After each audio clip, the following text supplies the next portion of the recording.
أعوذ بالله من الشيطان الرجيم بسم الله الرحمن الرحيم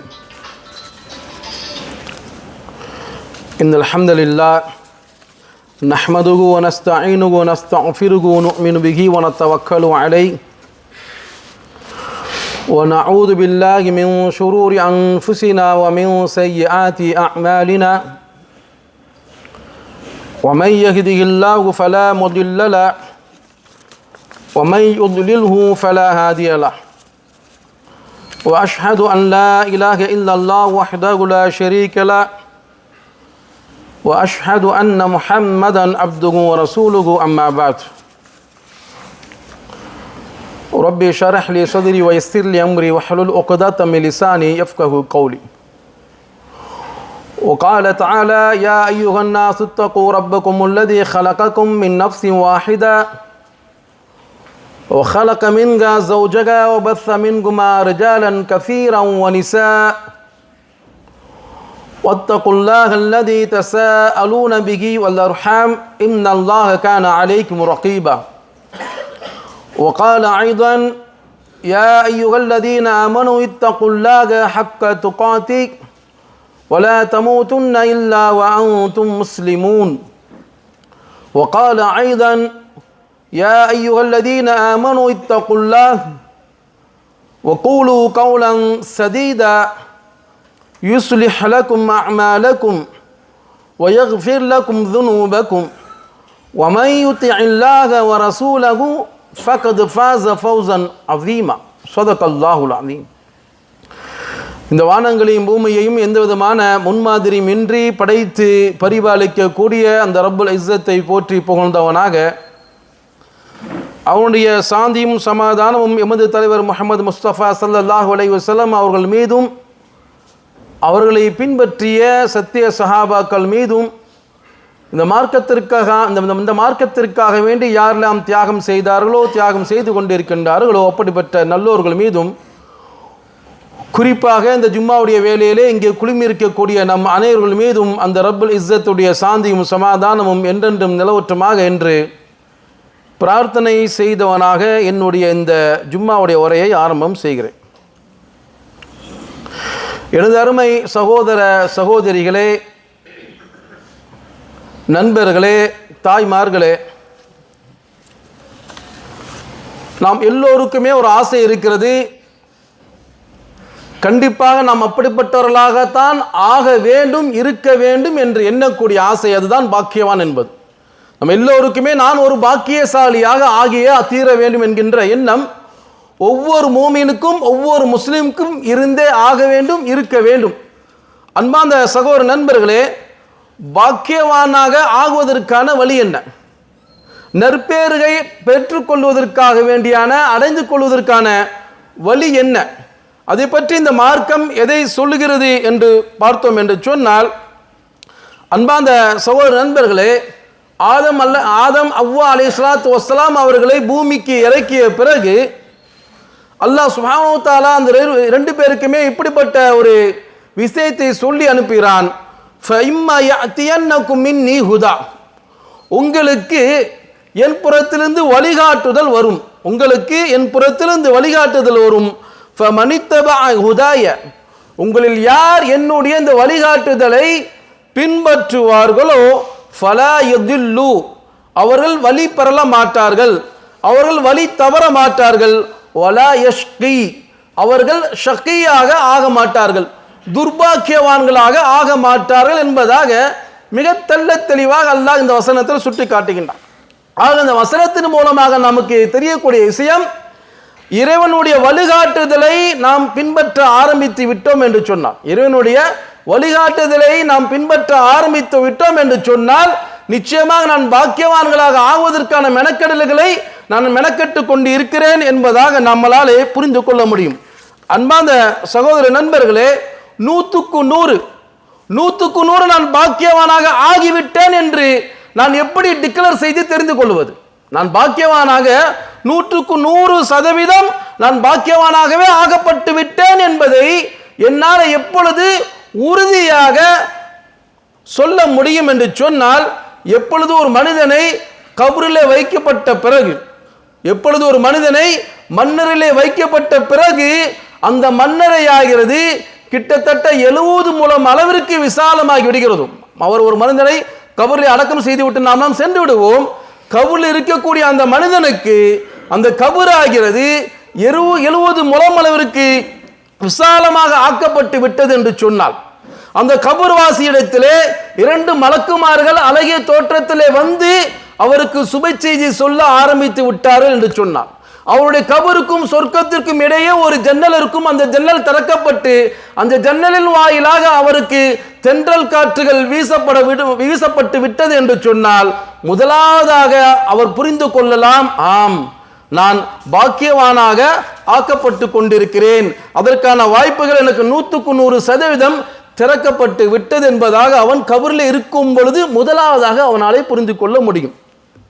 இரண்டாவது விஷயம் எப்பொழுது தெரியும் என்று சொன்னால், நாளை மறுமையிலே கேள்விகளுக்கு கேட்கப்படக்கூடிய அந்த மஹ்ஷர் மைதானத்திலே ஒரு மனிதனுடைய வலக்கரத்திலே அவனுடைய பதிவேடு கொடுக்கப்பட்டது என்று சொன்னார். அல்லாஹ் குர்ஆனில் எப்படி சொல்லி காட்டுகிறான், ஃபஅம்மா மன் ஊதிய கிதாபஹு பியமீனி, யாருடைய வினை பதிவேடு வலது கையிலே கொடுக்கப்படுகிறதோ அவன் சொல்வான், ஃபஅம்மா மன் ஊதிய கிதாபஹு பியமீனி ஃபயகூலு ஹா உம்க்ரஉ கிதாபியா, சுத்திமுத்தி இருக்கக்கூடிய எல்லாரையும் அவன் சந்தோஷத்தில் அழைப்பான், வாங்க வாங்க வாங்க வாங்க, நீங்க வாங்க நீங்க வாங்க, என்னுடைய பதிவேடை பாருங்கள், எனக்கு வலது கரத்தில் என்னுடைய பதிவேடு கொடுக்கப்பட்டு விட்டது, வந்து இங்க எல்லாரும் படிச்சு பாருங்களேன் அப்படின்னு சொல்லுவான். எப்பொழுது அவனுடைய வலது கரத்திலே அவனுடைய பதிவேடு கொடுக்கப்பட்டு விட்டது என்று சொன்னார்.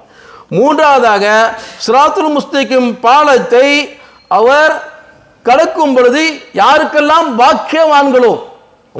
பாக்கியவான்களோ அவர்கள் அனைவருக்குமே ஒரு பிரகாசம் கொடுக்கப்படும். எந்த அளவுக்கு பாக்கியவான்களாக இருக்கின்றார்களோ அந்த அளவுக்கு அவருக்கு பிரகாசம் கொடுக்கப்படும். அந்த பாலத்தை கடப்பதற்கான அந்த பிரகாசம் இருந்தால்தான், அந்த நூறு இருந்தால் மட்டும்தான் அவரால் அந்த பாலத்தை கடக்கவே முடியும். அப்படி நூறு அவருக்கு கொடுக்கப்பட்டு விட்டது, பிரகாசம் அவருக்கு கொடுக்கப்பட்டு விட்டது, எல்லாருக்கும் ஒரே மாதிரி இருக்காது. அவர் இந்த உலகத்திலே செய்த அமலுக்கு தகுந்தாற் போல் கூடுதல் குறைவாக ஏற்றத்தாழ்வாகத்தான் இருக்கும். என்றாலும் ஒரு மனிதனுக்கு அந்த நூறு கொடுக்கப்பட்டு விட்டது என்று சொன்னால் அப்பொழுதும் அவர் புரிந்து கொள்ளலாம், நாம் நேர்வழி அடைந்து விட்டோம், நாம் பாக்கியவானாக ஆகிவிட்டோம் என்பதாக. இறுதியாக அவர் சொர்க்கவாதியாக ஆகிவிட்டார் என்று சொன்னால் அல்லாஹ் சொல்கின்றான், யார் பாக்கியவான்களாக ஆக்கப்பட்டு விட்டார்களோ, யார் ஆக்கப்பட்டு விட்டார்களோ அவர்கள் சொர்க்கத்தில் இருப்பார்கள், நாளை சொர்க்கத்திலே காலங்காலத்திற்கு நிரந்தரமாக சொர்க்கவாசியாக ஆகிவிடுவார்கள் என்பதாக அல்லாஹ் குர்ஆனிலே சுட்டி காட்டுகிறார். எனவே அன்பார்ந்த சகோதர நண்பர்களே, ஒரு மனிதனால் அது யாராக வேண்டுமானாலும் இருக்கலாம், இந்த உலகத்தில் எவ்வளவு பெரிய சீதவித்தனமான வாழ்க்கை வாழ்ந்திருந்தாலும் கூட அவரால் தன்னுடைய கடைசி காலம் வரையிலும் நான் பாக்கியவான் என்பதை டிக்ளேர் பண்ணி சொல்ல முடியாது. ஆக வேண்டும் என்கின்ற ஆதங்கம் இருக்கலாமே ஒழிய யாராலும் எவராலும் நான் பாக்கியவான் தாங்க என்பதாக இந்த உலகத்தில் வாழக்கூடிய காலத்தில் தன்னை பற்றி தான் ஒரு காலம் சொல்லிட முடியாது. அப்படி சொல்லக்கூடிய ஒரு வாய்ப்பு எப்பொழுது அவருக்கு 100% கிடைக்கும் என்று சொன்னால், ஆரம்பத்தில் சொன்னது போன்று கபரில் வைத்த பிறகு அறிந்து கொள்வார், மறுமையில் அவருடைய ஏடு வலது கையில் கொடுக்கும் போது அறிந்து கொள்வார், சிராத்துல் முஸ்தகீம் பாலத்தில் கடக்கும் பொழுது அவருக்கு கிடைக்கக்கூடிய அந்த பிரகாசத்தின் மூலமாக அறிந்து கொள்வார். இதையெல்லாம் அவர் 100% தெரிந்து கொள்ளக்கூடிய விஷயமாக இருக்கிறது. நாம் பாக்கியவானாக ஆகிவிட்டோம், நாம் நற்பேறு பெற்ற நபராக நாம் ஆக்கப்பட்டு விட்டோம் என்பதை அவராலே டிக்ளேர் பண்ணி சொல்லிட முடியும். ஆனால் அதே சமயத்தில் இந்த உலகத்தில் வாழக்கூடிய காலத்திலும் நான் நற்பேருக்கு உகந்தவனாக பாக்கியவானாக ஆகுவதற்கான வழிமுறைகள் இல்லையா? இந்த உலகத்தில் ஒரு மூமினும் முஸ்லிமும் கஷ்டத்திலும் சிரமத்திலும் துன்பத்திலும் தான் வாழ வேண்டுமா? அப்படிதான் நமக்கு இந்த உலக வாழ்க்கை எழுதப்பட்டிருக்கிறார் என்று சொன்னால் அப்படி அல்ல. இந்த உலக வாழ்க்கையும் பாக்கியத்திற்குரிய நற்பெயரை அடைந்து கொள்வதற்கான வழிமுறைகளை இந்த மார்க்கம் நமக்கு மிக அழகான முறையிலே சொல்லி தந்திருக்கிறது. ஆனால் துர்பாக்கியம் என்னவென்று சொன்னால், அதற்கு மாற்றமான ஒன்றை நாம் பாக்கியமாக விளங்கி வைத்திருக்கிறோம். என்ற காசு பணம் சொத்து சுகம் இருக்குது என்று சொன்னால், என்னிடத்திலே பதவி பட்டங்கள் இருக்கும் என்று சொன்னால் நாம் அதை பாக்கியமாக நினைக்கிறோம். என்னை விட நீங்கள் கூடுதலாக சம்பாதிக்கிறீர்கள், உங்களை விட கூடுதலாக எனக்கு வருமானம் வருகிறது, நான் வாடகை வீட்டில் இருக்கிறேன், நீங்கள் சொந்த வீட்டில் இருக்கிறீர்கள், நீங்கள் ஒரு கடையில் வேலை பார்க்கிறீர்கள், நான் ஒரு தொழிலை சொந்தமாக நடத்துகிறேன் என்று சொன்னால், இந்த உலக விவகாரங்களிலே என்னை விட நீங்களோ அல்லது உங்களை விட நானோ சற்று தூக்கலாக வாழ்ந்தோம் என்று சொன்னால், அதை பார்த்து அதை நினைத்து நாம் விளங்கி வைத்துக் கொள்கிறேன், நான் பாக்கியம் பற்றிருக்கிறேன், நீங்கள் பாக்கியம் பற்றிருக்கிறீர்கள் என்பதாக நாம் விளங்கி வைத்திருக்கிறோம். அன்பார்ந்த சகோதர நண்பர்களே, இந்த பதவி பட்டமும் காசு பணமும் சொத்து சுகத்தையும் பற்றி இந்த மார்க்கம் எப்படி சொல்கிறது என்று சொன்னால், கியாமத்தினுடைய அடையாளமாக இந்த மார்க்கம் பல அடையாளங்களை சொல்லியிருக்கிறது. அதில் ஒரு அடையாளமாக அந்த மார்க்கம் பெருமானார் ஸல்லல்லாஹு அலைஹி வஸல்லம் எப்படி சொன்னார்கள் என்று சொன்னால், கீழ்த்தரமானவருக்கு ஒரு காலம் வரும், அந்த காலத்தில் கியாமத்தின் அடையாளமாக பெருமானார் ஸல்லல்லாஹு அலைஹி வஸல்லம் சொன்னார்கள், ஒரு காலம் வரும், அந்த காலத்திலே கீழ்த்தரமானவர்கள் அற்பமானவர்கள் அவரிடத்திலே பதவிகளும் செல்வங்களும் குவிந்து இருக்கும் என்பதாக சொன்னார்கள்.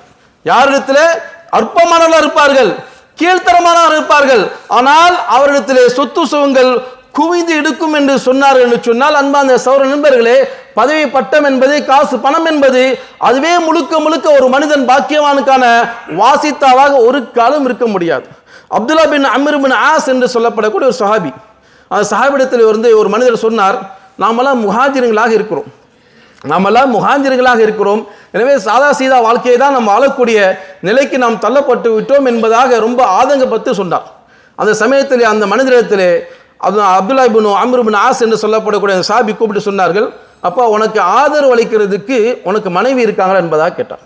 உனக்கு ஆதரவு அளிக்கிறதுக்கு உனக்கு மனைவி இருக்காங்களா? ஆம், எனக்கு மனைவி இருக்கா, வீட்டுக்கு போனால் எனக்கு அவ்வளோதான், அது எனக்கு ஆதரவு அளிக்கக்கூடியதாக இருக்கின்றார், எனவே ஆதரவு அளிக்கக்கூடிய மனைவி எனக்கு இருக்கா என்பதாக அவர் சொல்கின்றார். நீ ஒதுங்குவதற்கு உனக்கு வீடு இருக்கா என்பதாக கேட்கிறார். கேட்கும்பொழுது அந்த மனிதர் சொன்னாராம், நான் ஒதுங்குவதற்கு எனக்கு வீடு இருக்கு.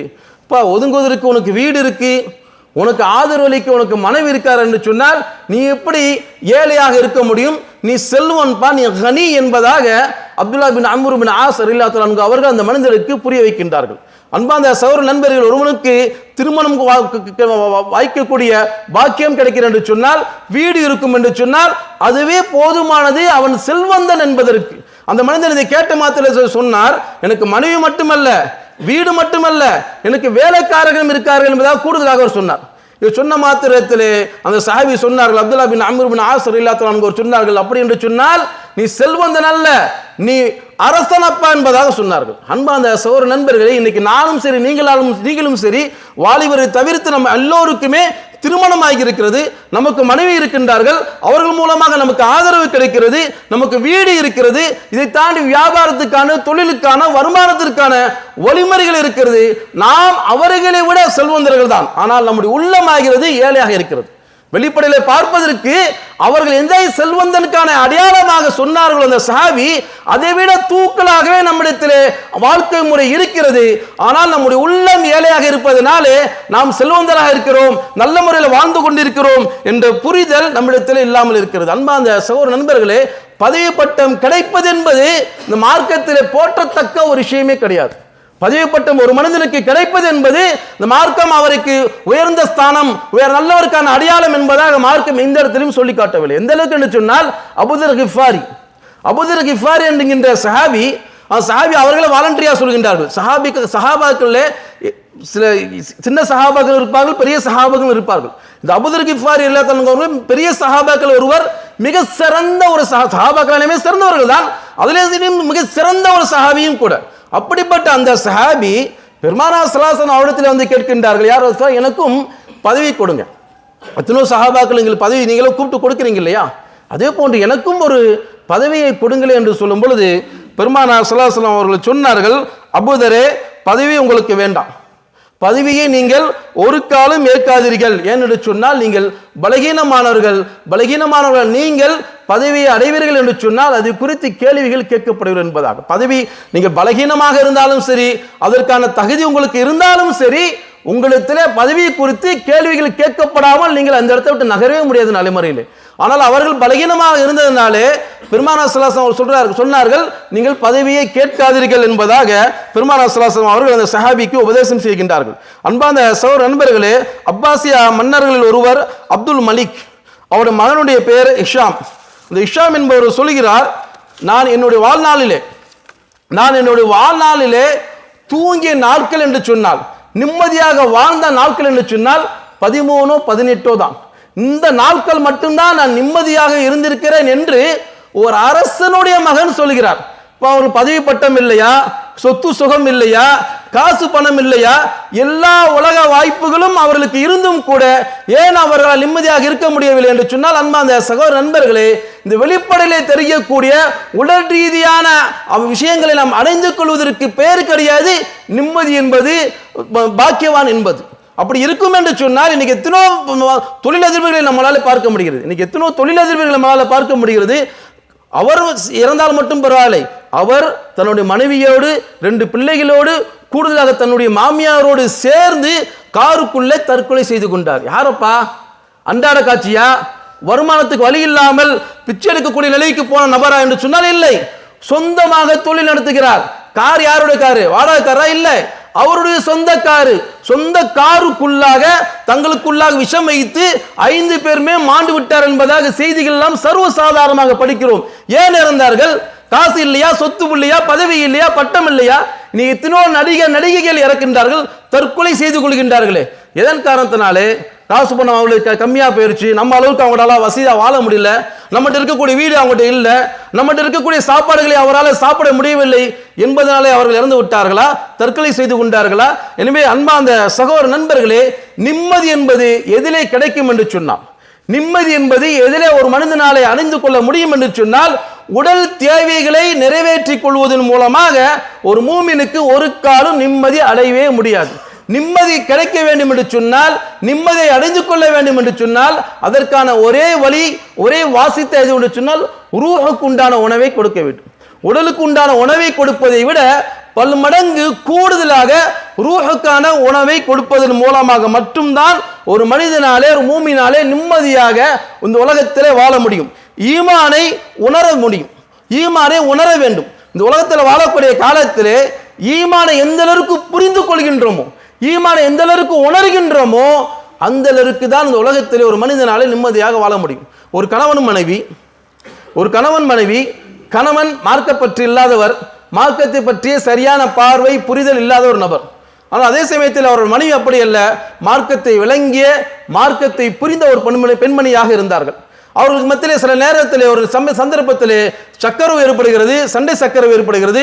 அந்த சண்டை சக்கரவிலே அந்த கணவன் இப்படிப்பட்ட வார்த்தையை சொல்லிவிடுகிறான், இனிமே உனக்கு நான் கொடுத்த பாக்கியத்தை எல்லாம் உன்னிடத்திலே நான் பிடுங்கிக் கொள்வேன், இனிமே நீ பாக்கியமற்றவளாக தான் ஆகிவிடுவாய் என்பதாக அவன் கோபத்திலே சொல்லிவிடுகிறான். இது கேட்ட மாத்திரத்திலே மனைவி அதிர்ந்து போகவில்லை. இது கேட்ட மாத்திரத்திலே மனைவி அதிர்ந்து போகவில்லை. மாறாக அந்த மனைவி எப்படிப்பட்ட ஒரு வார்த்தையை சொன்னார் என்று சொன்னால், நீ நினைச்சிட்டு இருக்க, நீ எனக்கு கொடுக்கக்கூடிய செலவுக்கு கொடுக்கக்கூடிய பணத்தை பிடுங்கி விட்டாய் என்று சொன்னால் என்னை பாக்கியமற்றவளாக ஆக்கிவிடலாம் என்பதாக நினைச்சிட்டு இருக்க. நீ எனக்கு செய்து கொடுத்த வசதி வாய்ப்புகள் எல்லாம் பிடுங்கி விட்டாய் என்று சொன்னால் என்னை பாக்கியமற்றவளாக ஆக்கிவிடலாம் என்பதாக நீ நினைத்து கொண்டிருக்கிறாய். நீ தரக்கூடிய காசு பணத்திலே, சொத்து சுகத்திலே எனக்கு பாக்கியம் என்பதே கிடையாது. எனக்கு நிம்மதி என்பது, பாக்கியம் என்பது எதிலே இருக்கிறது என்று சொன்னால் ஈமானில் இருக்கிறது. எனக்கு கிடைத்த இந்த ஈமானில் தான் எனக்கு நிம்மதி, பாக்கியம் என்பது இருக்கிறது. இந்த ஈமான் எங்கே இருக்கிறது? என்னுடைய வெளிரங்க உறுப்புகளிலே இல்லை, என்னுடைய உள்ளத்திலே இருக்கிறது. என்னுடைய கல்விலே தான் என்னுடைய ஈமான் இருக்கிறது. இந்த கல்வி இருக்கிறதே, இது யாருடைய ஆதிக்கத்தின் கீழ் இருக்கிறது என்று சொன்னால் என்னுடைய ரப்புடைய ஆதிக்கத்தின் கீழ் இருக்கிறது. எனவே ரப்புடைய ஆதிக்கத்தின் கீழ் இருக்கக்கூடிய இந்த ஈமானை உன்னால் ஒன்றும் செய்ய முடியாது. எனவே நீ தராமல் போய்விட்டாய் என்பதற்காக வேண்டி, நீ கொடுத்ததெல்லாம் எடுத்து விட்டாய் என்பதற்காக வேண்டி நான் ஒரு காலம் பாக்கியமற்றவளாக, துர்பாக்கியவாளியாக ஆகிட முடியாது. நீ கொடுத்தாலும் கொடுக்கவில்லை என்றாலும் என் உள்ளத்திலே ஈமானை நாம் சுமக்கும் காலமெல்லாம், என் உள்ளத்திலே ஈமானை சுமக்கும் காலமெல்லாம் நான் பாக்கியவாளியாகத்தான் இருப்பேன் என்பதாக மிக ரத்தின சுருக்கமாக மிக அழகான முறையில் சொன்னார்கள் என்று சொன்னால், அன்பார்ந்த சகோதர நண்பர்களே, பாக்கியம் எதிலே இருக்கிறது என்று சொன்னால் ஈமானிலே தான் இருக்கிறது. ஈமானை உணர்வதிலும் ஈமானை புரிந்து கொள்வதும் தான் பாக்கியம் இருக்கிறது. அன்பார்ந்த சகோதர நண்பர்களே, இந்த உலகத்திலே பாக்கியவான்களிலேயே முதன்மை இடத்திலே, முதல் ஸ்தானத்திலே இருக்கக்கூடியவர் யார் என்று சொன்னால் நபிமார்கள் தான். நபிமார்களை தாண்டி வேறு யாரும் எவரும் நான் பாக்கியவான்க அப்படின்னு சொல்லி யாராலும் சொல்லிட முடியாது. ஆனால் அப்படிப்பட்ட நபிமார்கள், அதில் முதலாவதாக வந்த நபி ஆதம் அலைஹிஸ்ஸலாம் அவர்கள். முதலாவதாக வந்த நபி ஆதம் அலைஹிஸ்ஸலாம் அவர்கள் கிட்டத்தட்ட 300 வருடங்கள் அவர் பாக்கியவான் தான், அல்லாஹ்வுடைய பாக்கியத்திற்கு பெயர் பெற்றவர்கள். ஆனால் அவர்கள் கிட்டத்தட்ட 300 வருடங்கள் தான் செய்த ஒரே ஒரு தவறுக்காக வேண்டி அழுதார்கள். அழுது இறுதியாக 300 வருடத்துக்கு பிறகுதான் அல்லாஹ்வின் புறத்திலிருந்து அவர்களுக்கு தௌபா கிடைத்தது. அன்பார்ந்த சகோதர நண்பர்களே, நூஹ் அலைஹிஸ்ஸலாம், நூஹ் என்று சொன்னாலே புலம்பக்கூடியவர் என்பதாக அர்த்தம். நாஹ என்று சொன்னாலே புலம்பினார் என்பதாக தான் அர்த்தம். கிட்டத்தட்ட 1 வருடம் 2 வருடம் 10 வருடம் 20 வருடம் அல்ல, 950 வருடங்கள் அந்த மக்களிடத்திலே இந்த ஏகத்துவ பிரச்சாரத்தை செய்து அதுவே தன்னுடைய புலம்பலாகவே ஆக்கி கொண்டார்கள். எந்த அளவுக்கு என்று சொன்னால், இன்னி தாவூத்து கௌமி லைலவ் வ நஹாரா, அவர்களே சொல்லுகின்றார்கள், இன்னி தாவூத்து கௌமி லைலவ் வ நஹாரா, என்னுடைய சமூகத்திற்கு ஏதாவது 1 மணி நேரம், 1 நாள், வாரத்துக்கு 1 நாள், மாதத்துக்கு 1 நாள், அப்படி அல்ல, ஒவ்வொரு நாளும் காலையிலும் சரி நைட்டும் சரி இந்த மக்களை ஏகத்துவத்தின் பக்கம் நான் அழைத்து கொண்டே இருந்தேன் என்று சொல்லக்கூடிய அளவிற்கு சிரமப்பட்டார்கள். ஆனால் அவர்கள் தான் அல்லாஹ்விடத்திலே பாக்கியவான்களாக ஆக முடிந்தது. அன்பார்ந்த சகோதர நண்பர்களே, இப்ராஹிம் அலைஹிஸ்ஸலாம் எப்படிப்பட்ட ஸ்ரீதேவி, அவர்கள் வாழ்ந்த காலங்கள் எத்தனை வருடங்களுக்கு முன்னால். இன்னைக்கு கடைசி உம்மாவில் இருக்கக்கூடிய நாம் நம்முடைய ஒவ்வொரு தொழுகையிலும் கடைசி அத்தியாயத்தில் இப்ப என்ன சொல்கிறோம்? கமா சல்லைத அலா இப்ராஹிம் கமா பாரக்த அலா இப்ராஹிம் என்பதாக சொல்கிறோம். இந்த அளவுக்கு அவர்களை அல்லாஹ் உயர்த்தி வைத்திருக்கிறார் என்று சொன்னால், போற்ற தகுந்தவராக ஆக்கி வைத்திருக்கிறார் என்று சொன்னால் என்ன காரணம்? அவர்கள் நெருப்பு குண்டத்தில் தூக்கி போடக்கூடிய அந்த சமயத்திலும் கூட அதை பொருட்படுத்தாதவர்களாக அவர்கள் வாழ்ந்தார்கள். அன்பார்ந்த சகோதர நண்பர்களே, இறுதியாக அந்த பெருமானார் ஸல்லல்லாஹு அலைஹி வஸல்லம் அவர்களுடைய வாழ்க்கையும் கூட எப்படி இருந்தது? தேகத்துவ பிரச்சாரம் மக்காவிலே செய்யக்கூடிய காலத்திலே ஒரு சந்தர்ப்பத்திலே ஹதீஸிலே வருகிறது, அவருடைய மூஞ்சிலே துப்புவார்கள், அவர் மூஞ்சிலே காரி துப்புவார்கள், தொடைத்து விட்டு அந்த பிரச்சாரத்தை செய்யக்கூடியவர்களாகத்தான் பெருமானார் ஸல்லல்லாஹு அலைஹி வஸல்லம் அவர்கள் இருந்தார்கள். ஆனால் நம்மிடத்தில் யாராவது ஏதாவது மார்க்கம் சம்பந்தமாக பேசும்போது என்னிடத்தில் உங்களிடத்திலோ எதிராளி கொஞ்சம் வேகமாக ஏதாவது பதில் சொல்லிட்டார் என்று சொன்னால் நமக்கு சுருன்னு ஆகிறது. இனிமேல் உன்ட்ட பேச மாட்டேன், இனிமேல் நான் தாவா ஃபீல்டுக்கு போக மாட்டேன், இனிமேல் நான் மார்க்க சம்பந்தமான எந்த விஷயத்தையும் நான் ஈடுபட மாட்டேன். நான் எதுக்கு ஈடுபடணும்? எனக்கு என்ன தேவை இருக்கிறது? நான் என் வேலை உண்டு, நான் உண்டு என்று இருந்து விடுகிறேன் என்பதாகத்தான் நம்முடைய மனநிலையில் இருக்கிறது. ஆனால் நம்ம பெருமானார் ஸல்லல்லாஹு அலைஹி வஸல்லம் அவர்களுக்கு அது மட்டுமல்ல, அதையெல்லாம் தாண்டி கொலை முயற்சியும் நிகழ்ந்தது. தனிப்பட்ட நபரோ தனிப்பட்ட கோத்திரமோ செய்யவில்லை, திட்டமிட்டு எல்லா கோத்திரத்தின் நபர்களும் அதில் பங்குதாரர்களாக ஆக வேண்டும். ஏனால் ஒரு கோத்திரம் மட்டும் வந்தார் என்று சொன்னால் பதிலுக்கு வாங்கப்பட்டு விடுவோம், பதிலுக்கு கொலை செய்யப்பட்டு விடுவோம். எனவே நாம் ஒரு கோத்திரம் மட்டும் அதில் தலையிடக்கூடாது, எல்லா கோத்திரத்திலிருந்தும் நபர்கள் வரணும், எல்லோரும் சேர்ந்து அவரை கொலை செய்ய வேண்டும் என்று திட்டம் தீட்டப்பட்டது. அன்பார்ந்த சகோதர நண்பர்களே, அப்படிப்பட்ட பெருமானார் ஸல்லல்லாஹு அலைஹி வஸல்லம் அவர்கள் பாக்கியவான்களாக ஆக முடிந்தது. எனவே அன்பார்ந்த சகோதர நண்பர்களே, இந்த உலகத்திலே பாக்கியவான்களாக ஆக வேண்டும் என்று சொன்னால் அதற்காக வேண்டி பெரிய அளவிலே நாம் மெனக்கட்டால் மட்டும்தான் நம்மளாலே பாக்கியவான்களாக ஆக முடியும். அதில் முதலாவதாக ஆரம்பத்தில் சொன்னது போன்று ஈமானை நாம் உணர வேண்டும், ஈமானுடைய புரிதல் நமக்கு இருக்க வேண்டும். இரண்டாவது பாக்கியம் எதிலே கிடைக்கும் என்று சொன்னால் தொழுகையிலே. இரண்டாவது பாக்கியம் எதிலே கிடைக்கும் என்று சொன்னால் தொழுகையிலே பாக்கியம் இருக்கிறது. ஆனால் இன்னைக்கு பெரிய கைசேதம் என்ன என்று சொன்னால், சமகாலத்தில் வாழ்ந்து கொண்டு இருக்கக்கூடிய நானாக இருந்தாலும் சரி நீங்களாக இருந்தாலும் சரி, தொழுகையை பற்றி ஒரு விசாலமான பார்வை நமக்கு இல்லை. தொழுகை என்பது எனக்கு உள்ளத்திற்கு ஒரு சாந்தி அளிக்கக்கூடிய, நிம்மதி அளிக்கக்கூடிய ஒன்றாக இதுவரையிலும் நம்ம உணரவே இல்லை. நான் யாரை சொல்கிறேன் என்று சொன்னால், தொழுகைக்கே வராத, எப்பொழுதாவது தொழுகைக்கு, ஜும்மாவுக்கு மட்டும் தொழுகைக்கு, பெருநாளுக்கு மட்டும் தொழுகைக்கு, அவர்களை பற்றி நான் சொல்லவில்லை. யார் 5 நேரம் தொழுவார்களோ அவர்களுடைய தொழுகை கூட இன்னைக்கு எப்படி இருக்கிறது என்று சொன்னால், அது ஒரு கடமை, என் மீது ஒரு சுமையாக ஆக்கப்பட்டு இருக்கிறது. ஃபஜ்ருடைய வக்து வந்துவிட்டால் அந்த சுமையை இறக்கி வைத்து விட்டேன், அஸ்ருடைய வக்து வந்து விட்டது சொன்னால் அந்த சுமையை இறக்கி வைத்து விட்டேன் என்பதாக ஒரு சுமையை இறக்கி வைக்கக்கூடிய அந்த மனநிலையோடு தான் நாம் தொழுகையை பார்க்கிறோமே தவிர, தொழுகும் பொழுது எனக்கும் ஒரு ரப்புக்கும் உண்டான ஒரு இனம் புரியாத ஒரு ஈர்ப்பை நான் அங்கே காண்கிறேன் என்கின்ற மனநிலை நமக்கு யாருக்குமே வருதில்லை. பெருமானார் ஸல்லல்லாஹு அலைஹி வஸல்லம் அவர்கள் பிலால் அவங்களுக்கு எப்படி சொல்லுவார்கள்? யா பிலால் அகீமிஸ் ஸலா, பிலாலே தொழுகைக்காண்டி அழைப்பு கொடுங்கள் என்று சொன்னால் அதன் மூலமாக தான் ரஹிம்னா பிஹா, அதன் மூலமாகத்தான் உள்ளம் குதூகலம் அடைகிறது என்பதாக பெருமானார் ஸல்லல்லாஹு அலைஹி வஸல்லம் அவர்கள் சொல்கின்றார். ரஹிம்னா பிஹா, அந்த தொழுகையின் மூலமாக தான் எங்களுக்கு ராஹத் ஏற்படுகிறது என்பதாக பெருமானார் ஸல்லல்லாஹு அலைஹி வஸல்லம் அவர்கள் சொன்னார்கள். வேறொரு சந்தர்ப்பத்தில் நபிகள் நாயகம் ஸல்லல்லாஹு அலைஹி வஸல்லம் சொன்னார்கள், ஜுஇலத்துல் குர்ரத்து ஐனி, என்னுடைய கண் குளிர்ச்சி எதிலே இருக்கிறது என்று சொன்னால் ஃபிஸ் ஸலா, தொழுகையில் இருக்குது என்பதாக சொன்னார்கள். தொழுகையை அப்படிப்பட்டவர்களாக அவர்கள் பார்த்தார்கள். அவர் நபிமார்கள் மட்டுமல்ல, பெருமானார் ஸல்லல்லாஹு அலைஹி வஸல்லம் அவர்கள் மட்டுமல்ல, ஒரு நீண்ட காலமாக இந்த உம்மத்தில் வந்து எத்தனோ நல்ல அடியார்களுடைய தொழுகை அப்படிப்பட்டதாக தான் இருந்தது. அவர் உளப்பூர்வமாக அந்த தொழுகை தங்களை மெருகேற்றுவதை உளப்பூர்வமாக உணர்ந்தார்கள். இன்னைக்கு அப்படிப்பட்ட ஒரு நிலை நம்மிடத்தில் இல்லை. தொழுதம் என்று சொன்னால் தொழுது முடித்து சலாம் கொடுப்பதற்குள்ளாக பைக்கில் போய் உட்காந்துரும், சலாம் கொடுத்து திரும்புறதுக்குள்ளாக பைக்கில் போய் உட்காடுறோம். அந்த அளவுக்கு தான் நமக்கும் தொழுகைக்கும் உண்டான ஒரு ஈடுபாடு என்பது இருக்கிறது. அடுத்ததாக நிம்மதி எதில் இருக்கும் என்று சொன்னால் துஆவிலே நிம்மதி இருக்கிறது. அல்லாஹ் இடத்திலே பிரார்த்தனை செய்வதிலே நிம்மதி இருக்கிறது. அன்பார்ந்த சகோதர நண்பர்களே, துஆ என்று வரும் பொழுது கூடிய மட்டிலும் நாம் பெருமானார் ஸல்லல்லாஹு அலைஹி வஸல்லம் அவர்கள் எந்தெந்த வார்த்தைகள் எல்லாம் சொல்லி பிரார்த்தனை செய்தார்களோ அதே வார்த்தைகளை கூடிய மட்டிலும் நாம் மெனக்கெட்டு மனப்பாடம் செய்து அதே வார்த்தைகளை உச்சரித்து நாம் அல்லாஹ் இடத்திலே பிரார்த்தனை செய்வதற்கு நாம் கொஞ்சம் மெனக்கட வேண்டும். என்னோட சொன்னால் அபுல் ஹசன் அலி நதிவி ரஹிமஹுல்லா சமகாலத்தில் இறந்த பெரிய ஒரு ஆலிம்கள், வெறும் இந்திய அளவிலே அல்ல உலக அளவிலும் கூட பிரபலமானவர்கள், இந்தியாவைச் சேர்ந்தவர்கள், வடநாட்டைச் சேர்ந்தவர்கள், நதுவா என்கின்ற மதரசாவிலே ஓதிய மிகச்சிறந்த ஒரு ஆலிம் இல்லை, அவங்க பிள்ளை காலமாகிவிட்டார்கள். அபுல் ஹசன் அலி நதி என்று சொல்லப்படக்கூடிய அந்த மார்க்க அறிஞர் சொல்லுகின்றார்கள், பெருமானார் ஸல்லல்லாஹு அலைஹி வஸல்லம் அவர்கள் கேட்ட அந்த துவாவை போன்று இந்த உலகத்தில் யாராலும் எவராலும் கேட்க முடியாது என்பதாக சொல்கின்றார். அவர்கள் சொல்லுகின்றார்கள் என்பதற்காண்டி அல்ல, நீங்கள் பெருமானார் ஸல்லல்லாஹு அலைஹி வஸல்லம் அவர்கள் கேட்ட ஏதாவது ஒரே ஒரு துவாவை, எல்லா துவாவையும் கூட வேண்டாம், ஏதாவது ஒரு துவாவை நிறுத்தி நிதானித்து இதன் அர்த்தம் என்ன, இதன் பொருள் என்ன என்பதை நீங்கள் சிந்தித்தீர் என்று சொன்னால் உங்களுடைய மயிர்கால்கள் நட்டமாக நிற்க ஆரம்பித்து விடும். இப்படிப்பட்ட வார்த்தையாலே எப்படி துவா கேட்க பெருமானார் ஸல்லல்லாஹு அலைஹி வஸல்லம் அவர்களாலே முடிந்தது? நான் யோசித்தாலும் சிந்தித்தாலும் அதற்கான மெனக்கட்டாலும் கூட என்னால் இப்படிப்பட்ட வார்த்தைகளை கூறி ரப்பிடத்தில் பிரார்த்தனை செய்ய எனக்கு வார்த்தைகளை வராது. இப்படிப்பட்ட வார்த்தைகளா புழங்க வேண்டும் என்றே எனக்கு தெரியாது. இப்படிப்பட்ட வார்த்தைகளை கூறி எப்படி பெருமானார் ஸல்லல்லாஹு அலைஹி வஸல்லம் அவர்கள் துஆ செய்தார் என்பதாக நம்ம அப்படியே நடுநடுங்கி போயிடுவோம். அது மட்டுமல்ல, ரத்தின சுருக்கமாக இருக்கும், வளவளவென்று இருக்காது. பெருமானார் ஸல்லல்லாஹு அலைஹி வஸல்லம் துஆவை நீங்கள் பார்த்தீங்கன்னு சொன்னால் மிக சுருக்கமாக இருக்கும். ஒட்டுமொத்த உலக வாழ்க்கையும் கொண்டு வந்து நம்ம கண் முன்னால் வந்து நிப்பாட்டி விடும்.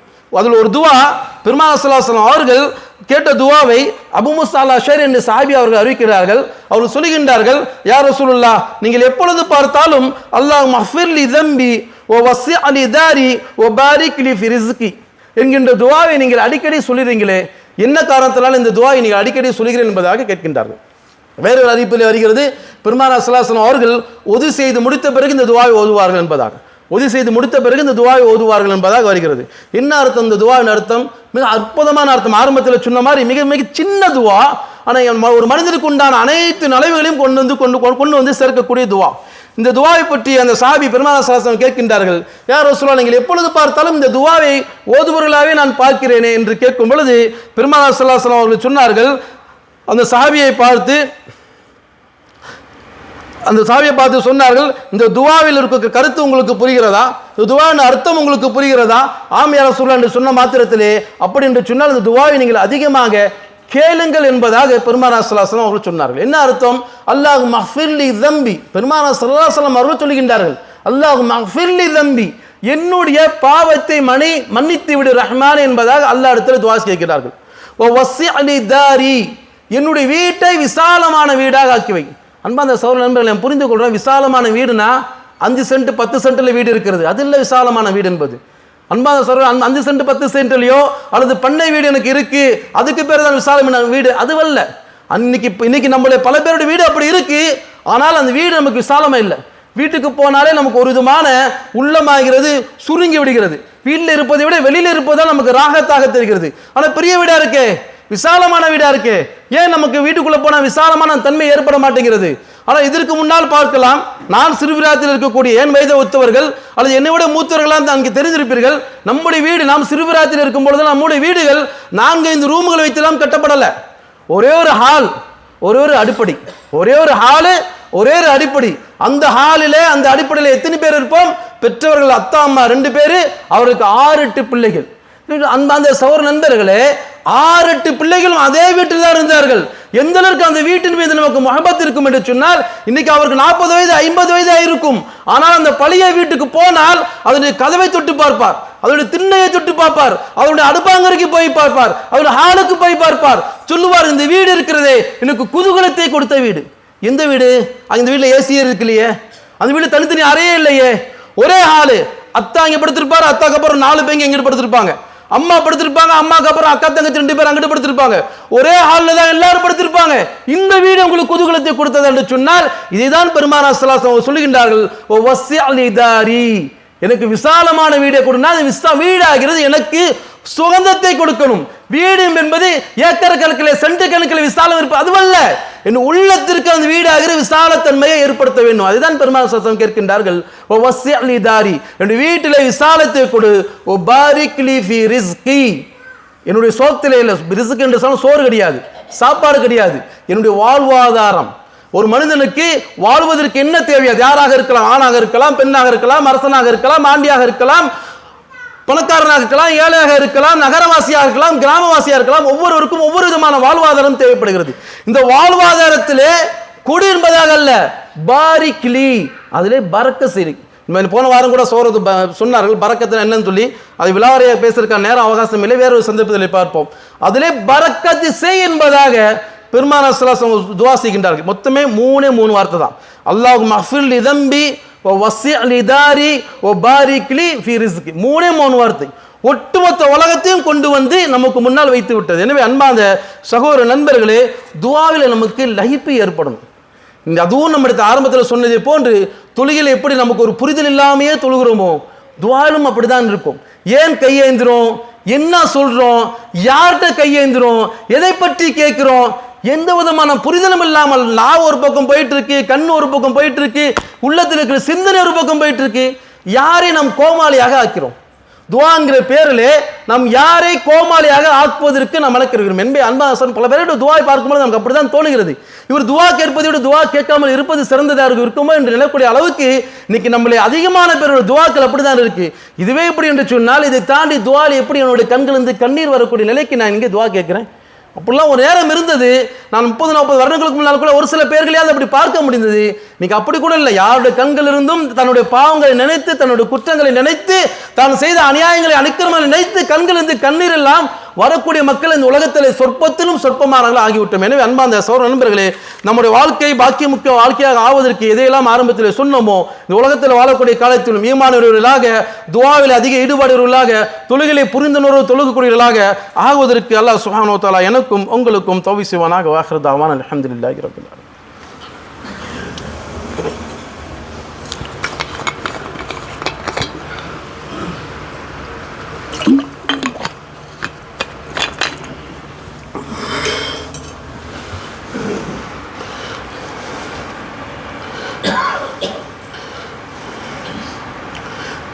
அன்பார்ந்த சகோதர நண்பர்களே, ஆரம்பத்திலே சொன்னோம் இந்த உலகத்திலே வாழக்கூடிய காலத்திலும் பாக்கியவான்களாக ஆகுவதற்கான வழிமுறைகள். அதில் இறுதியாக மற்றொரு வழிமுறை எது ஒன்று சொன்னால், பாக்கியவான்கள் ஆகுவதற்கு குர்ஆனோடு நமக்கு தொடர்புங்கிறது சரியான முறையில் இருக்க வேண்டும். குர்ஆனோடு உண்டான தொடர்பு நம்மிடத்திலே சரியான முறையில் இருக்க வேண்டும். இது ஆரம்பத்தில் எப்படி நான் துஆவை சொன்னேனோ, தொழுகை விஷயத்தில் நம்முடைய பலகீனம் என்ன சொன்னேனோ, அதே போன்று தான் இன்னைக்கு நம்மிடத்திலே குர்ஆன் ஓதுவதிலும் பெரும் பலகீனமான்களாக நாம் வந்து கொண்டிருக்கிறோம். காலங்காலத்திற்கு நான் தொழுகிறேன், காலங்காலத்திற்கு நான் நோன்பு நோக்கிறேன், நான் 1க்கு 3-4 உமராக்களை நான் செய்துவிட்டு வந்து விட்டேன், என்னால் வசதி வாய்ப்பில் இருந்ததன் காரணத்தினாலே நான் ஹஜ்ஜுடைய கிரிகையிலையும் கூட நிறைவேற்றி வந்து விட்டேன். ஆனால் என்னிடத்திலே குர்ஆனை எடுத்து கொடுத்து ஓதுங்களே கேட்போம் என்பதாக சொன்னால், இது இருக்கட்டும் அப்புறம் ஓதுறேன், கொஞ்சம் அவசரம் வெளியே போண்டிருக்கு, எனக்கு வேறொரு வேலை இருக்குது, நான் அவசரமாக ஒருத்தர் கூப்பிடுறாரு அப்புறமா போகிறேன் என்பதாக குர்ஆன் ஓத தெரியாது என்பதனாலே நழுவக்கூடியவர்கள், தொழுகையின் பக்கம் வராத, மார்க்கத்தை புரியாத அவர்களை சொல்லவில்லை. யார் நான் தொழுகக்கூடிய என்பதாக சொல்லுகிறோமோ, யார் நான் அந்த மார்க்கத்தை விளங்கியிருக்கிறேன் புரிந்திருக்கிறேன் என்பதாக சொல்லுகிறோமோ, நம்முடைய வாழ்க்கை நமக்கும் குர்ஆனுக்கும் உண்டான தொடர்பு இப்படிப்பட்டதாகத்தான் நமக்கு இருக்கிறது. அன்பார்ந்த சகோதர நண்பர்களே, பெருமானார் ஸல்லல்லாஹு அலைஹி வஸல்லம் அவர்கள் ஒரு துஆ செய்கின்றார்கள். அந்த துஆவுடைய இறுதியிலே குர்ஆனை பற்றி இப்படிப்பட்ட ஒரு அழகான வார்த்தையை சொல்கின்றார்கள். ரப்பிடத்திலே பிரார்த்தனை செய்துவிட்டு சொல்கின்றார்கள், அந்த ஜஅலில் குர்ஆன், அந்த குர்ஆனை எனக்கு நீ எப்படி ஆக்கிவிடு, ரபியா கல்பி, என்னுடைய உள்ளத்திற்கு ரபியாக வசந்தமாக ஆக்கு இந்த குர்ஆன் என்பதாக, நூற சதுரி, என்னுடைய நெஞ்சிற்கு பிரகாசமாக ஆக்கு, ஓ ஜலா ஹுஸ்னி, என்னுடைய கவலையை போக்கக்கூடியதாக ஆக்கு, ஒரு தகாப ஹம்மி, என்னுடைய துன்பத்தை அகற்றக்கூடியதாக இந்த குர்ஆன் எனக்கு ஆக்கிவை என்பதாக சொன்னார் என்று சொன்னால், இந்த குர்ஆனை அப்படிப்பட்ட பார்வையோடு நான் பார்க்கிறேனா? ஆனால் நம்ம குர்ஆன் ஓதக்கூடியவர்கள் எப்படி இருக்கும் என்று சொன்னால் திலாவத்துல் குர்ஆன் என்பதாக சொல்லுவோம். குர்ஆனை ஓதுதல், குர்ஆனை ஓதுதல் மட்டும் நம்மிடத்தில் இருக்கக்கூடாது. பொதுவாக நம்மிடத்தில் எது இருக்கும் என்று சொன்னால் கிராத்துல் குர்ஆன் தான் இருக்கணும். குர்ஆனை படிக்கிறது, ஓதுதல் என்பதை விட கூடுதலாக நம்மிடத்தில் குர்ஆனை படிக்கணும். படிக்கிறது என்ன? எதை நம்ம விளங்குறோமோ, எதை நம்ம விளங்குறதுக்கு முயற்சி செய்வோமோ அதுதான் படிப்போம். இப்போ குர்ஆனை நாம் அதிகமாக படிக்கணும். அதுவும் கூட குர்ஆனோடு உண்டான தொடர்புடையில் கூட எப்படி இருக்கார் என்று சொன்னால் திலாவத்துல் குர்ஆனாகத்தான் அவரிடத்தில் இருக்கிறது. குர்ஆனை அவர்கள் ஓத மட்டும்தான் செய்கிறார்களே தவிர அதை தாண்டி குர்ஆனை படிப்பது கிடையாது, குர்ஆனை வாசிப்பது கிடையாது. இந்த குர்ஆன் என்னிடத்தில் என்ன சொல்லுகிறது, இந்த குர்ஆன் என்னிடத்தில் என்ன எதிர்பார்க்கிறது, இந்த குர்ஆன் என்னை எப்படியெல்லாம் வாழ வேண்டும் என்று எனக்கு அறிவுறுத்துகிறது என்கின்ற பார்வையும் புரிதலும் நம்மிடத்தில் இருப்பதே கிடையாது குர்ஆன் சம்பந்தமாக. இறுதியாக ஒரே ஒரு விஷயத்தை மட்டும் கூறி முடித்து விடுகிறேன். ஹசன் பஸ்ரி ரஹ்மத்துல்லாஹி அவர்கள் சொன்னார்கள், ஒரு மனிதனுக்கு நிம்மதி கிடைக்க வேண்டும் என்று சொன்னால், ஒரு மனிதனுக்கு நிம்மதி கிடைக்க வேண்டும் என்று சொன்னால் மூன்றே மூன்று விஷயங்கள் தான் இருக்கிறது. முதலாவது சொன்னார்கள் அல்லாஹ்வை திக்ர் செய்வது, அல்லாஹ்வை நினைவு கூறுவது. எந்த அளவுக்கு நீங்கள் அல்லாஹ்வை நினைவு கூறுவீர்களோ அந்த அளவுக்கு உங்களுடைய உள்ளத்திலே நிம்மதி என்பது ஏற்படும். தொழுகை இரண்டாவதாக சொன்னார்கள், தொழுகையில் ஈடுபடுவது. அன்பார்ந்த சகோதர நண்பர்களே, நம்முடைய முன்னோர்கள் அவருடைய வாழ்க்கையில கஷ்டம், சிரமம், துன்பம் என்று சொன்னால் அவர்கள் விரைந்து எதன் பக்கம் போவார்கள் என்று சொன்னால் தொழுகையின் பக்கம் தான். தொழுகை அவர்களுக்கு நிம்மதி, ராகத்தை தரக்கூடியதாக இருந்தது. எனவே ஹசன் பஸ்ரி ரஹ்மத்துல்லாஹி அவர்கள் சொல்கின்றார்கள், ஒரு மனிதனுக்கு நிம்மதி கிடைப்பதற்கான இரண்டாவது வாசித்த வழிமுறை எது என்று சொன்னால் தொழுகை என்பதாக சொன்னார்கள். மூன்றாவதாக சொன்னார்கள் குர்ஆனை ஓதுவது. குர்ஆன் ஓதுனீர்கள் என்று சொன்னால் உண்மையிலேயே உளப்பூர்வமாக குர்ஆனோடு உண்டான தொடர்பு வைத்திருக்கின்றார்களோ அவர்களுக்கு தெரியும், இந்த குர்ஆனை போன்று தன்னை சீர்திருத்தக்கூடிய ஒரு புத்தகம் வேறு எதுவுமே இருக்க முடியாது என்பதை யார் உணர்வார்கள்? உண்மையிலே யார் குர்ஆனோடு சரியான முறையில் தொடர்பு வைத்திருக்கின்றார்களோ அவர்கள் உளப்பூர்வமாக உணர்ந்து கொள்ள முடியும். இறைவனை திக்ர் செய்வது, இறைவனை தொழுவது, இறைவனுடைய குர்ஆனோடு உண்டான தொடர்பை வைத்துக் கொள்வது, இந்த மூன்றிலும் ஒரு மனிதனுக்கு நிம்மதியே கிடைக்கல, இந்த மூன்று காரியத்தையும் செய்வதன் மூலமாக அவருக்கு நிம்மதி கிடைக்கவில்லை என்று சொன்னால் உலகத்தில் வேறு எதை கொண்டும் உங்களுக்கு ஒரு காலம் நிம்மதி கிடைக்காது. எனவே அன்பார்ந்த சகோதர நண்பர்களே, பாக்கியவான்களாக ஆகுவதற்கு, நற்பேரூருடையாக ஆகுவதற்கு இந்த மார்க்கம் இந்த உலகத்திலே எந்தெந்த வாசித்தாக்களை, எந்தெந்த வழிமுறைகளை நமக்கு கூறியிருக்கிறதோ அதை புரிந்து விளங்கி அதை கடைபிடித்து இந்த உலகத்தில் வாழக்கூடிய காலத்திலேயே பாக்கியவான்களாக ஆகுவதற்கு அல்லாஹ் சுப்ஹானஹு வ தஆலா பேசக்கூடிய எனக்கும் கேட்கக்கூடிய உங்களுக்கும் தௌஃபீக் செய்வானாக. வாஹிரு தஅவானா அல்ஹம்துலில்லாஹி ரப்பில் ஆலமீன்.